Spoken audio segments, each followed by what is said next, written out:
Hi, and you're now with the Forerunner Chronicles. All right, everybody, so did you know that Jesus actually gave a prophecy concerning the Sabbath? It's true. If you look in the book of Matthew chapter 24, beginning at verse 15, Jesus made this very interesting statement. He said, "When ye therefore shall see the abomination of desolation spoken of by Daniel the prophet stand in a holy place, whoso readeth, let him understand, then that them which be in Judea flee into the mountains." Now you may not have any understanding of what he was speaking of there, but he gives clear language concerning this issue of the abomination of desolation standing in the holy place in the book of Luke chapter 21 beginning at verse 20, where Jesus said, "When ye shall see Jerusalem compassed with armies, then know that the desolation thereof is nigh." Now notice carefully that Jesus said when Jerusalem would be surrounded with armies, then they should know that the desolation, meaning the destruction of Jerusalem, is nigh. Now in Luke chapter 21 and verse 21, Jesus said, "Then that them which be in Judea flee into the mountains." It's evident that the very same event that's being spoken of in Luke chapter 21 and verse 20 is the same event that Jesus spoke of in Matthew chapter 24 and verse 15. This abomination of desolation spoken of by Daniel the prophet was actually the event of Jerusalem being compassed with armies that would bring about its utter destruction. Now you might be wondering, what in the world does this have to do with a prophecy that Jesus gave concerning the Sabbath? Well, here it is.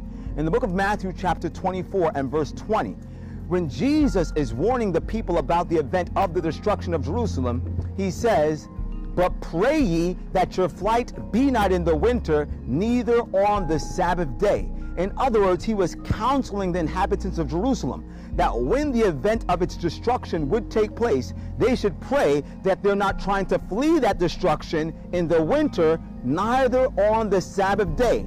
Now, how is that Jesus giving a prophecy concerning the Sabbath? Well, the destruction of Jerusalem took place in the year 70 AD when Titus led the armies of Rome into Jerusalem and ransacked the city and laid it flat with the ground. Blood was running in the streets.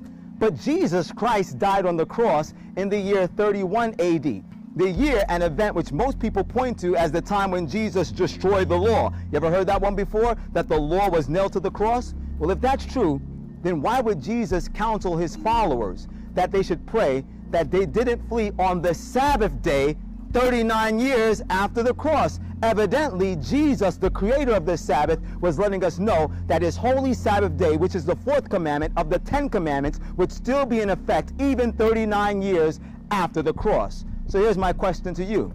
If you love Jesus, why aren't you following his example? The Sabbath day, my friends, is the Lord's day. That is the seventh day of the week, not the first day of the week, Sunday, that was established in 321 AD by the Roman Catholic Church, but the seventh day of the week, Saturday, that you know it as, that was established by God in the Garden of Eden, and that will stand throughout the ceaseless ages of eternity. And as always, this is the Forerunner, and whether you like it or not, the truth is the truth.